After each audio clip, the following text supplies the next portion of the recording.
So it's the first 8 weeks in 3rd grade. So second 8 weeks, I'm in a 1st grade classroom.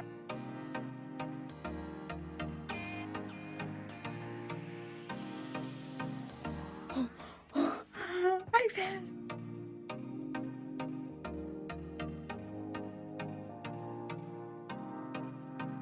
You passed? I passed. I am sweating so much right now. So I just got done with my interview. I just left the last day of my student teaching. So today is December 18th of 2020 and I just graduated from college. So a lot of stuff has happened during my student teaching. So I'm here to talk to you about it. Hi, welcome to my channel. My name is Kylie and I'm so glad that you're here. I hope you stick around and hit the subscribe button down below. So recently I've been talking a lot about student teaching, but soon I will be talking about substituting. I like to talk about beauty and fashion and a lot of teacher fashion. And then next fall, hopefully I will get a job, but I will talk to you about all those good things in this video. So I hope you enjoy. So this video is just going to be about my student teaching experience, what it was like, and some different things along the way. And I'm just going to talk about my experience. It's just going to be random. These aren't like tips or anything like that. My next video about student teaching is going to be my tips for student teachers. So I hope that you stick around and subscribe for that video. So I wanted to mention that the reason why I'm making this video is really for me to like look back on and think about like the memories and stuff like that, and to be able to actually like talk to other people about being a student teacher if they have questions. Like, this is really for me to like have as a resource, I guess. So like when I'm talking about the differences, nothing is like necessarily like good or bad, but I want to remember these experiences, and I feel like I'm going to do that best through like a YouTube video. I also wanted to mention that I'm using a new camera and I've had to record, this is like future me, like after I've recorded the video, so I've had to re-record like 3 different parts of this. So bear with me. And if I like rush through a topic, it's probably because I had to re-record it. So I'm sorry if things seem like rushed through. If you have comments, leave them down below and I'll try to answer them. But I kind of got frustrated with having to re-record. So if it seems rushed, if I seem like I'm like going super fast or something, sorry. So starting off with my student teaching experience, I was teaching in a 3rd grade classroom in a building in my district, and I absolutely loved it. The team of teachers, of 3rd grade teachers, there was about 6 of them, and so I was able to come into the building and see all 6 of them and how they all work together, and they all work together like really, really well. So my first experience was a lot of collaboration and a lot of like just getting a lot of like fun atmosphere type of things. And then my second placement was with a 1st grade teacher, and they were kind of kept in pods, and each pod had 2 1st grade teachers in them. So there were 6 altogether, but my teacher mostly worked with one other 1st grade teacher, and they didn't really work with the other 1st grade teachers except for on professional development days. So my second building was also a kindergarten and 1st building only. There was no more grades. And then my first placement, kind of going backwards, my first placement was a building of 2nd through 5th grade. So what I'm going to do in this video is kind of talk about like the differences and the similarities of the 2 buildings, of my experiences, all that good stuff. So first of all, I had a great experience in both placements. I got along with my cooperating teachers so well. They were so different. However, I got along with them so well. And so I'm first going to talk about my cooperating teachers and what made them similar and what made them different. So my first cooperating teacher, she was in her 9th year of teaching, and I actually knew her. I was on the dance team in high school, and she was my dance team coach. And so I knew her a little bit. We'd only been together on the team for like a year together, and then she had a baby, so she moved on in life. But I got to know her quite a bit during that year. And then my second cooperating teacher, it was her 25th year of teaching, so she had been in it a lot longer. But I knew my second cooperating teacher for a long time because she worked at my elementary school. And so when I was in 1st grade, she was also a 1st grade teacher, and she was across the hall from my classroom. So I've known her for a long time, but we were just kind of acquaintances. you know, and her kids are around my age. Her daughter is a year older, and then her son is, I think, 2 years younger. So I'm right in the middle of the age gap of her kids. So my first cooperating teacher had young kids, and my second cooperating teacher had older kids, and not like older, but like my age of kids. And so that was a big difference, because my first cooperating teacher, not that because she's very motherly to her kids, but she had like little kids. But my second cooperating teacher, I feel like, was very motherly to me, because I was like right around the age that her kids are right now. And so she really was able to like look after me. So that was really interesting to see the different sides, because with my first cooperating teacher, it was like I was her little sister. And she told me later on that she feels protective of me. So like my first cooperating teacher, it's kind of like she's a big sister to me. That's the kind of like vibe that I would get off of her. And then my second cooperating teacher, she was more of like a mom to me. So that's a different experience, but in good ways. And I got along with both of them like really, really well. So I'm so excited for that, and I'm so glad for that. So that was a difference in my cooperating teachers, and they had different styles of teaching as well. However, my first cooperating teacher, since I was with her first, I then started teaching like her.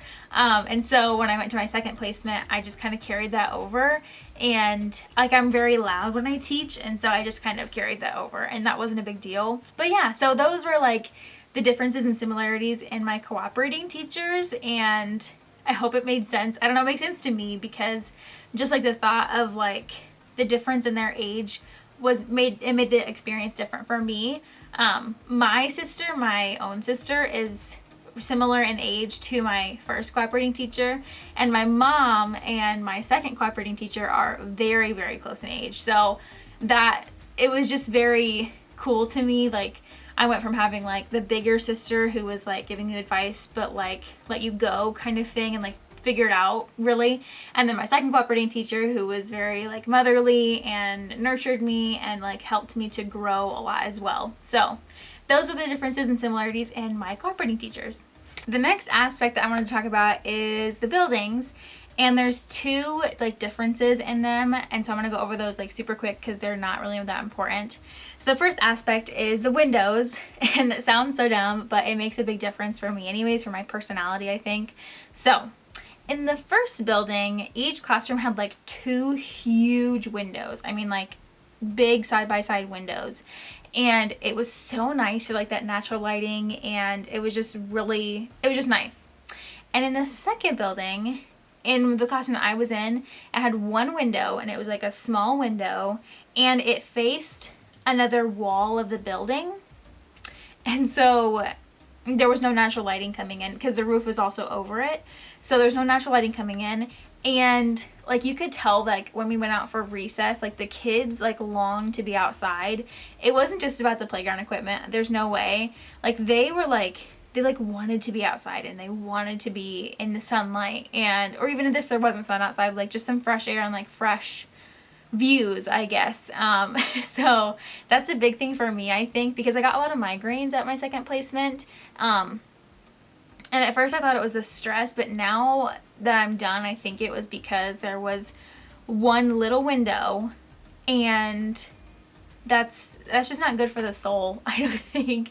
And there was no like natural lighting coming in the window, which I think was the biggest issue for me anyways. So that was like, that's like really dumb aspect of it, but it's real. So when I am a teacher, I hope that I can have like bigger windows in my room, or at least a large window, so that they can get some like sunlight in the room and some natural lighting in, and just kind of feel better. So that's the first aspect of the building. Second aspect is that in the first building, I never saw a kindergartner or first grader, and in the second building, I never saw a second, third, fourth, or fifth grader. So it was weird coming from the third graders to the first graders, because I didn't see vice versa. Like I never saw a first grader, and so when I went to the first grade building, it was just different because I was never like in contact with them for like 8 weeks. But yeah, so those are 2 like really silly, weird aspects that I wanted to touch on. So the next aspect that I wanted to talk about is my supervisors, my college supervisors that came to supervise me. So my first 8 weeks And this is something that I don't think a lot of people go through, student teachers actually. So my first 8 weeks, I had a male supervisor, and the second 8 weeks, I had a female supervisor. So that was really different for me. And my male supervisor, like he's a very punctual person anyways, as it is. So he would come in, he would take notes, and then he would leave, and then he would send me the notes afterwards. We didn't really get to talk a lot about like feedback. I saw it like typed up and stuff, but we didn't get to talk about it in person. My second 8 weeks, she would tell me when she was coming, and then she would come for a long time. And we got to like really talk about things like what I could improve on, and I could talk about like where I was falling short or felt I was falling short, and then she could help me with that process. So that was really nice. I think I was her only or one of 2 student teachers that she could actually come and observe. So she loved being able to come in and observe me because I was the only one that she could do that with. And we just had a nice like conversation every time. I liked both experiences, but I think that I personally connected better to like a female. So it was just more of a connection with the female supervisor, so I was able to like really lay out like how I was feeling and where I wanted help with and things like that. So that was my experience with my 2 supervisors. So I want to talk about a few things that happened to me during my student teaching experience. So I can't think of anything during my first 8 weeks, but my second 8 weeks, a few things happened. So the first thing is that we went virtual, and I taught online for 2 days. So it was the 2 days before our Thanksgiving break.